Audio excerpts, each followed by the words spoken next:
Does it even matter how many bank accounts you have? I mean, why not have an account or two and just call it good? You know, like checking and savings, right? Well, there are 3 categories of your finances that should absolutely have their own separate bank accounts, as well as 3 others that you probably haven't considered. Roll intro.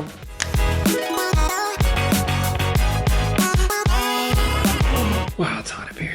Hi, I'm Caleb. If this is your first time here and you want to improve your finances and master your budget, then start now by hitting the subscribe button so you don't miss out on anything. Growing up, I thought that having a checking account and a savings account is all that you needed. But after debatably being an adult for several years now, my financial experience says that multiple bank accounts can make money management a lot easier for some people. Now let me break down the 6 bank accounts I recommend and why. Holy carp, 6 bank accounts is so many. I know, just hang in there. Number 1 is a checking account. Maybe an obvious choice, but this is where most of your expenses are going to come from. Whether you're paying off your credit card from your checking account or if you're straight up paying for your chocolate milk with your debit card. This is where most of the financial action is going to be during the month. Now recently I reviewed a new rewards checking account that I like quite a bit, and if you want to watch that video, you can check that out up here. Number 2, a savings account. Another obvious choice. For 1, it separates your spending money from your savings. It's a barrier that keeps you from spending your car savings on vacation. For 2, if it's a high yield savings account, then you'll earn a lot more interest on your money than if you have it in a normal savings account. Number 3, an emergency fund savings account.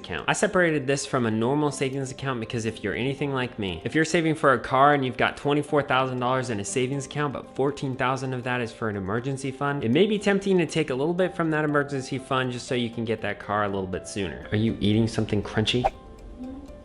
The viewers can hear it. But unless the car purchase is actually an emergency, keep your grubby little hands off that money. It's an out of sight, out of mind kind of deal. If there's that barrier between your savings account and your emergency fund, you'll be much less likely to use the latter. Stay strong. And I think these are the 3 essential accounts that you need. And I have 3 other important accounts that you should absolutely consider. But before we get to them, we gotta thank our sponsor, you subscribers. Listen, at the time of filming this, my subscribers are 86 strong. Please no one unsub between now and Friday. But seriously, I can't thank you guys enough. It's officially been 6 months since I started this channel. Growth has been slow, but it really makes me appreciate each of you who have jumped on board. It makes interacting with you in the comments and on many of your own channels a lot of fun, so thank you. Welcome back to the accounts. Number 4, a giving checking account. This will depend on your personal perspective. Bailey and I personally give about 12% of our income away, mostly to our church, but some to a couple other organizations that we value. When we get paid, I have 12% automatically transferred over to our giving checking account immediately. Then it's super easy for giving, not for giving, like for giving. I don't have to track it at all. I just look at our giving account and whatever's in it is available to give regardless of what organization we're giving it to. And the other benefit is it keeps us accountable to our giving. Because it's separated from our expenses checking account, it's also separated mentally. And because of that, we're super consistent in our giving. Number 5 is a business account. If you have any sort of side business, set up a separate bank account for it. And don't mix your personal finances with your business finances. Now that doesn't mean that you can't pay yourself from your business, just don't go buying groceries with your business card. It's just good practice to keep all personal